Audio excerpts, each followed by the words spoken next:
Okay, there we have it. Game 3 is in the books for the NBA Finals, and this is my opinion. I didn't really love that. When I want to watch the NBA Finals, I want to see all the stars out there competing, but it's an uncontrollable. The Warriors were absolutely depleted. Here's reality. This is what just went down. The Raptors did what they had to do. They did what they had to do. When Klay Thompson was ruled out, they knew that they had an advantage. They had to go in there and win. Because the alternative, losing in Golden State without Kevin Durant and Klay Thompson and Looney, it feels like the series is over. So what did the Raptors have to do? Make sure they won this game. It's pretty simple. There really is nothing I can say as someone who breaks down all of these points. There's nothing that I can take away going into next game.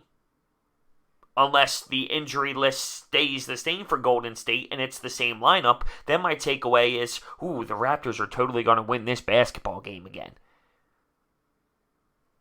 When missing what the Warriors are missing, it changes so much. When you have to watch them run out a lineup of Cook, Livingston, DeMarcus Cousins, Iguodala, and Jerebko, you're not going to win an NBA playoff game. You're not going to win an NBA final game. It's just not going to happen.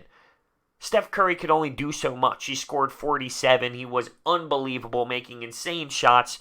You can only do so much, though. And realistically, it's not like the Warriors missed out on effort, because even till the end, till the very, very end, they're diving on the ground, throwing elbows, giving you hustle effort. But I've said this for so long, and it's reality. If you know basketball, know the NBA. Talent wins in this league. Talent wins in this league. The skilled players win. The Warriors were insanely banged up, and the Raptors had way more talent on the floor tonight. But I'll give the Raptors credit because they made shots. They were unreal from three. They shot over 50% from the field, from the field itself. It was 52% field goal percentage, 45% from three, and they nailed 20 of 21 free throws. They were special. They were making shots. They made sure the Warriors weren't going to push back. But to counter that, Klay Thompson is an elite defender in this league. Kawhi Leonard, probably a better defender, but Klay Thompson is an elite defender. Take that away from the Warriors, huge difference. He was the reason why Kawhi struggled so much in the second half of Game 2. So imagine being the Raptor on the Raptors and no Kawhi Leonard. That changes everything defensively. My point being is, I don't know what to even take away from this as a sports analyst dissecting the game. There's one take. The Raptors beat down on an opponent that they should have beaten down. At the end of the day, though, the Raptors go home and they don't feel sorry for the Warriors. That's been a recent point that I've been making a lot lately. If you've been hearing my Phillies videos about the Phillies bullpen being banged up. The opposing team doesn't care. Well, at the end of the day, no matter how it happened, the most important thing is the Raptors are up 2-1. So you can make the excuses like I have been because they are legitimate reasons why the Warriors fell tonight. But it's 2-1 Raptors. The Raptors are winning the series, and now the pressure has shifted insanely in the direction of the Warriors. Game 4 is a must-win. It puts pressure on the medical staff. Well, what's Klay Thompson's deal right now? Can he actually play? Was this precautionary? Okay, let's sit him tonight so by Game 4 we know he will be ready. Rather than forcing him to play Game 3, and then who knows what that means for the future of the series. So there's now pressure on the medical staff. What's Kevin Durant's situation? My guess is he's going to be ruled out again, really. So looking into Game 4, it's even hard to do outside of just saying there's pressure on the Warriors because you can't go down 3-1. But honestly, there's a particular reason why it played out the way it did today. And as someone who's trying to sit there and enjoy this basketball game for the love of the game, I didn't have that hype. I didn't have that extra juice. Because the Raptors were just making shots, getting good looks, nailing it, beating down the Warriors. There were a few times where the Warriors made that 7, made the lead 7 for the Raptors or 8 for the Raptors. But it was never serious. The Raptors would just respond with another bucket. They were getting good looks. You can only do so much with what skill level the Warriors had on the floor today. When you look at the Raptors and their starting 5, all of them scored over 17 points. They all played very, very well. Even bench guys like Van Vliet making sick 3-pointers. But as a whole, the Raptors played really well. Ibaka did off the bench too as well. Played solid. Siakam, 18, 9, and 6. Kawhi, 37 and 6. Gasol, 17 and 7. Lowry, 23 and 9. Green, 18. They were special.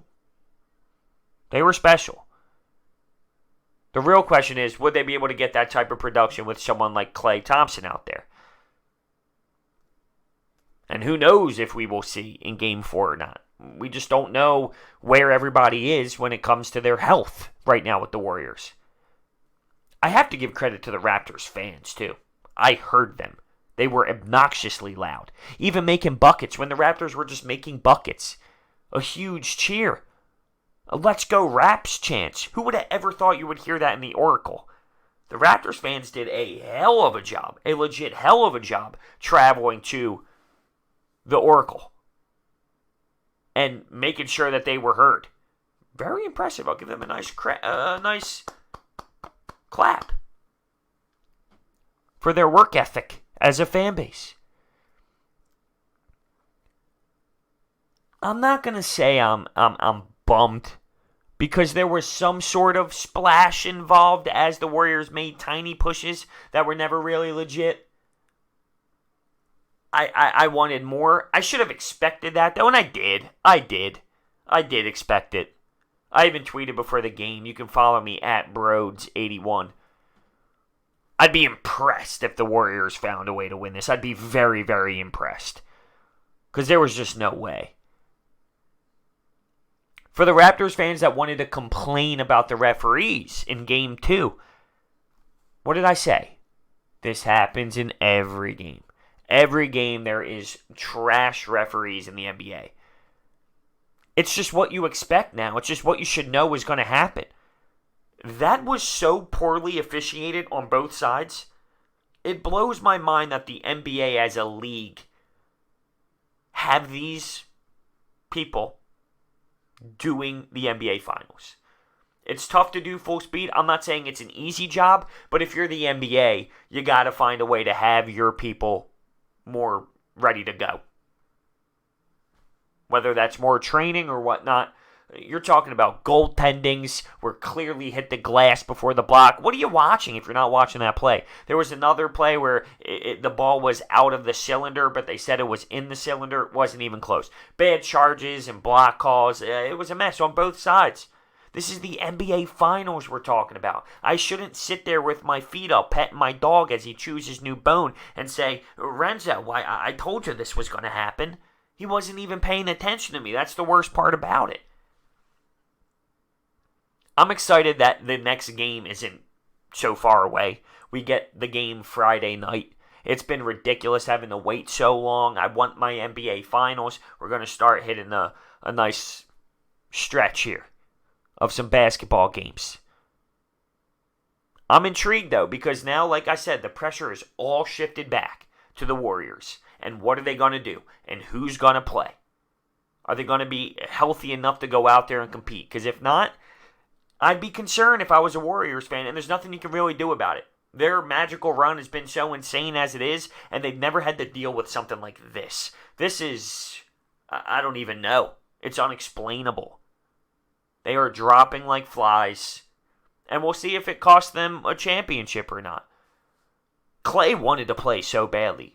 If I'm a betting man, I'm saying Klay's going to play. It's going to be hard to keep that man off the floor. He is a dog. He is a competitor. And I expect him to want to be out there, and I expect him to fight through what everybody else says to get out there, because I know he did that just for tonight's game for Game 3. He's definitely going to be doing that in a almost essentially must-win situation. So I want to know your thoughts down below on Game 3. It wasn't a game that I sat there and enjoyed to be completely honest with you. But it's as simple as this, and I stated this obviously in the beginning. The Raptors did what they had to do. They had to win a game against a Warriors team that had no one healthy except for Steph. And they did that. So that's your takeaway. That's your storyline. It's simple. There's only one way you can really take it, because I can't logically think of another way to discuss this game. I've given my credit. I've given my respect to the Raptors for making those shots, but you still can't just throw away the fact that the Warriors are what they are right now with their roster. Thank you so much for listening. I will see you guys next time.